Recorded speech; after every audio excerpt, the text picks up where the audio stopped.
Selamat pagi, siang, sore, dan malam teman-teman semua. Kami dari kelompok 1 ingin mempresentasikan tentang kode etik jaksa.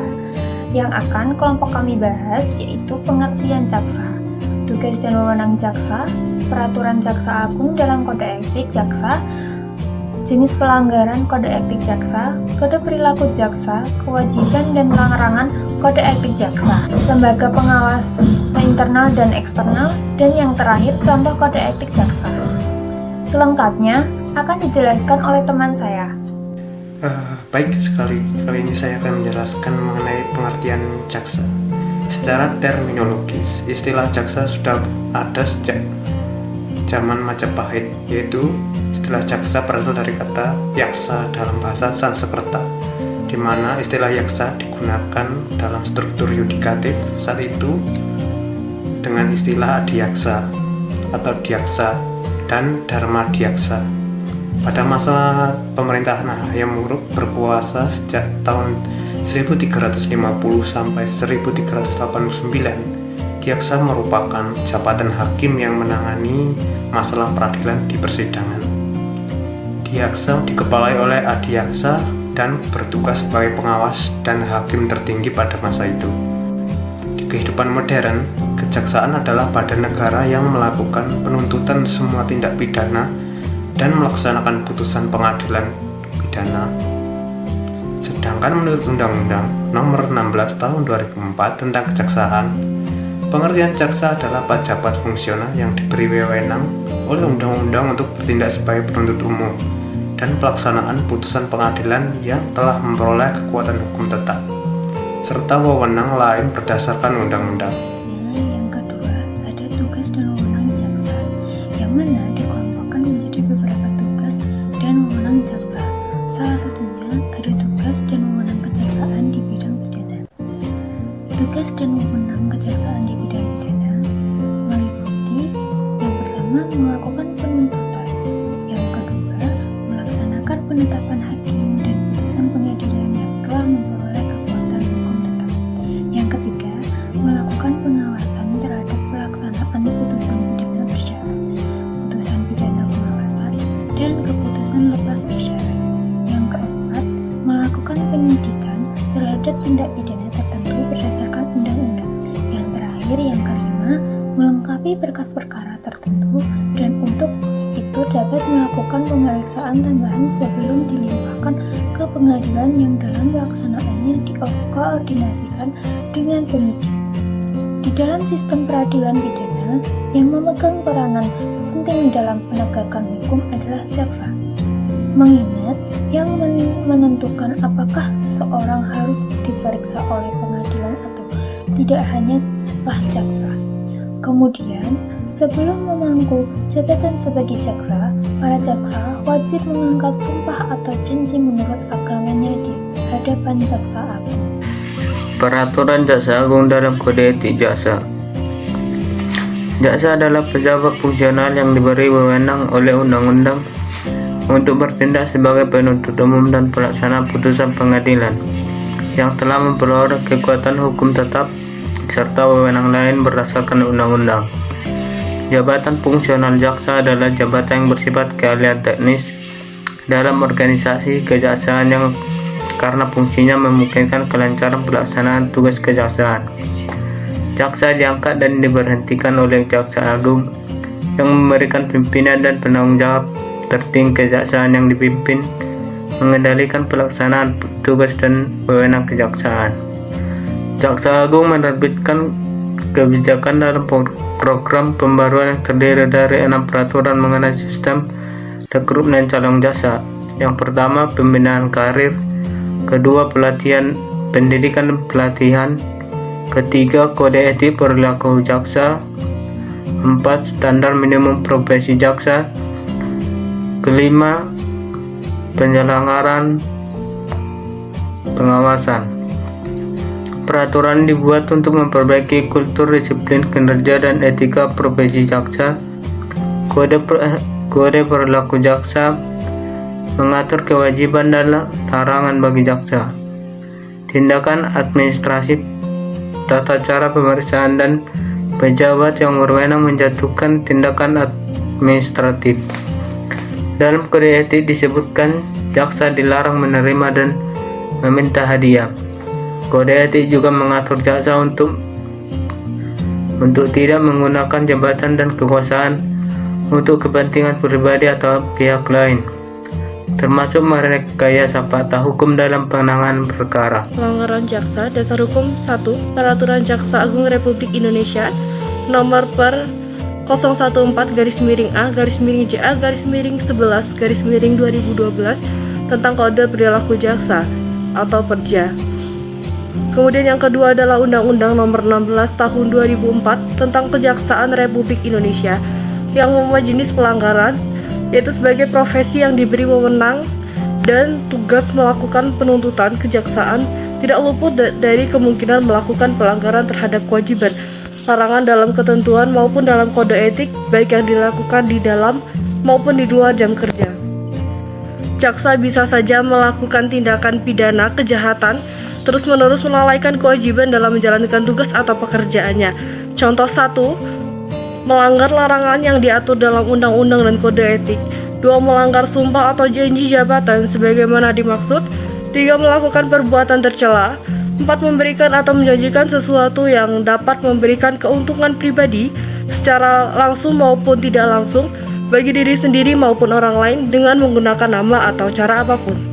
5, meminta dan atau menerima hadiah dan atau keuntungan dalam bentuk apapun dari siapapun yang memiliki kepentingan baik langsung maupun tidak langsung. 6, menangani perkara yang mempunyai kepentingan pribadi. Jaksa potensial memberikan atau menjanjikan sesuatu yang dapat memberikan keuntungan pribadi secara langsung maupun tidak langsung bagi diri sendiri maupun orang lain dengan menggunakan nama atau cara apapun. Jaksa adalah pejabat fungsional yang diberi wewenang oleh undang-undang untuk bertindak sebagai penuntut umum dalam pelaksanaan putusan pengadilan yang telah mempunyai kekuatan hukum tetap serta wewenang lain berdasarkan undang-undang. Jaksa merupakan sebuah profesi hukum dan tentu memiliki kode etik profesi.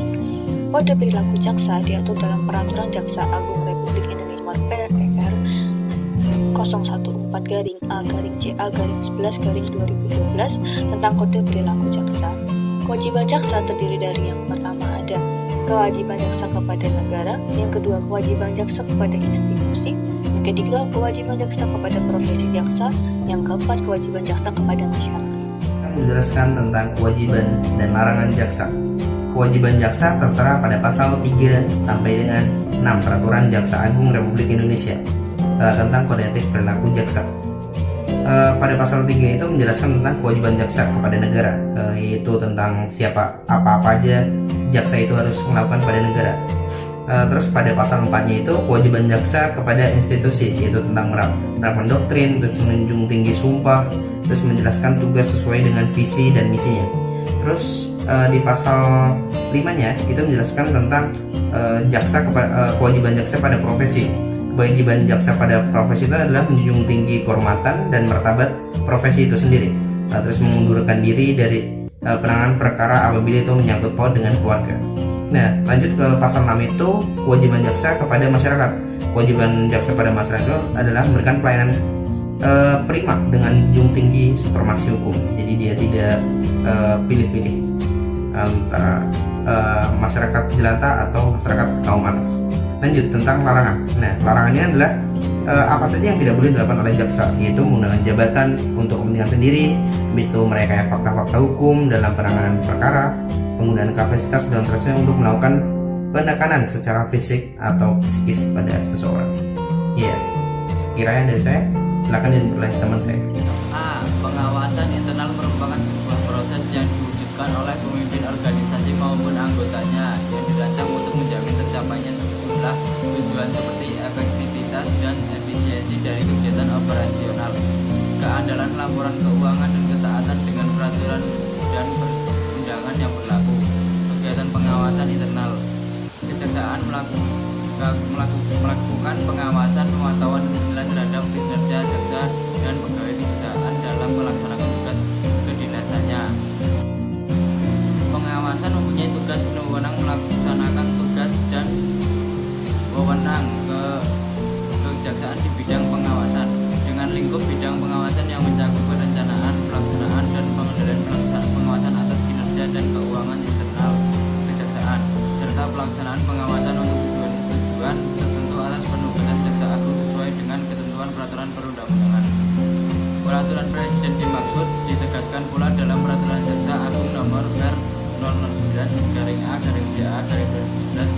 pasal 333. Yang pertama di sana dijelaskan bahwa Jaksa Agung Muda bidang pengawasan adalah unsur pembantu pemimpin dalam melaksanakan tugas dan wewenang kejaksaan di bidang pengawasan, bertanggung jawab kepada Jaksa Agung.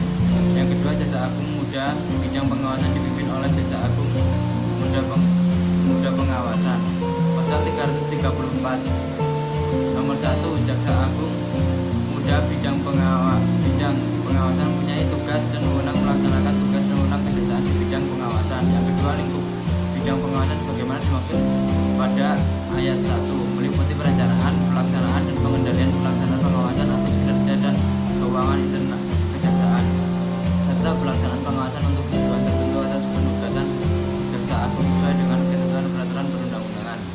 Tindak lanjut dari pengawasan terhadap jaksa terbuka kemungkinan jaksa memperoleh sanksi apabila terbukti melakukan pelanggaran. Dalam hal jaksa yang mendapatkan sanksi berat, maka berdasarkan peraturan Jaksa Agung nomor 029/A/J/A/2011 tentang Majelis Kehormatan Jaksa, maka jaksa bersangkutan diberi hak membela diri dalam Majelis Kehormatan Jaksa. Majelis mempunyai tugas memberikan pertimbangan pendapat dan rekomendasi kepada Jaksa Agung Republik Indonesia terhadap jaksa yang diusulkan oleh Jaksa Agung Muda Pengawasan untuk dijatuhi hukuman disiplin berat berupa pemberhentian dengan hormat tidak atas permintaan sendiri karena alasan sebagaimana dimaksud pada pasal 2 huruf E Peraturan Pemerintah Nomor 20 Tahun 2008 tentang tata cara pemberhentian dengan hormat, pemberhentian dengan tidak hormat, dan pemberhentian sementara, serta hak jabatan fungsional jaksa yang terkena pemberhentian, atau pasal 7 ayat 4 huruf D Peraturan Pemerintah Nomor 53 Tahun 2010 tentang disiplin pegawai negeri sipil atau pemberhentian tidak dengan hormat karena alasan sebagaimana dimaksud pada pasal 5 huruf B, huruf C, huruf D atau huruf E Peraturan Pemerintah Nomor 20 Tahun 2008 atau pasal 7 ayat 4 huruf D Peraturan Pemerintah Nomor 53 Tahun 2010. Yang B, kemunculan lembaga-lembaga pengawasan dan penegak kode etik profesi hukum di era reformasi tidak terlepas dari semangat reformasi itu sendiri yang menghendaki dilakukannya koreksi mendasar terhadap lembaga-lembaga penegakan hukum, khususnya kekuasaan kehakiman yang selama Orde Lama dan Orde Baru berada dalam kungkungan dan tekanan kekuasaan eksekutif sehingga tidak bisa menjalankan wewenang dan tugasnya secara profesional. Kegiatan pengawasan eksternal melakukan pengawasan, pemantauan, dan penilaian terhadap sikap dan perilaku jaksa dan pegawai kejaksaan baik di dalam maupun di luar tugas kedinasan, melakukan pemantauan dan penilaian atas kondisi organisasi, kelengkapan sarana dan prasarana serta sumber yang manusia di lingkungan Selanjutnya saya akan memberikan sebuah contoh terkait ketidaksesuaian antara perilaku jaksa dengan kode perilaku jaksa atau kode etik jaksa. Pada bulan Oktober tanggal 14 tahun 2020 lalu, ICW atau Indonesia Corruption Watch melaporkan adanya 3 jaksa penyidik dalam kasus Jaksa Pinangki, yang mana kasus ini masih ada hubungannya dengan kasus korupsi oleh Joko Chandra. Jadi ICW melaporkan 3 jaksa tersebut kepada Komisi Kejaksaan bahwa ada dugaan pelanggaran atas kode etik atau kode perilaku jaksa, di mana dalam menangani kasus tersebut ketiga jaksa tersebut tidak menggali kebenaran material kasus Pinangki yang sedang mereka dalami. Kemudian mereka tidak menindaklanjuti hasil pemeriksaan bidang pengawasan Kejaksaan Agung yang menyatakan bahwa Pinangki sempat melapor kepada pimpinan setelah pertemuannya dengan Joko Chandra. Di sini penyidik hanya mendasarkan saja pada bukti atau keterangan dari Pinangki. Dan mereka tidak berkoordinasi dengan KPK pada proses pelimpahan perkara Pinangki ke Pengadilan Tindak Pidana Korupsi.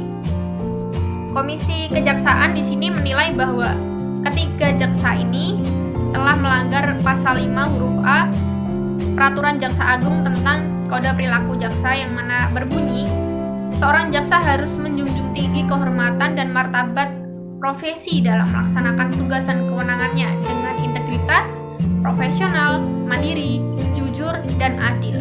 Baik, itu tadi materi dari kelompok kami. Mohon maaf apabila ada salah-salah kata dalam menjelaskan materi.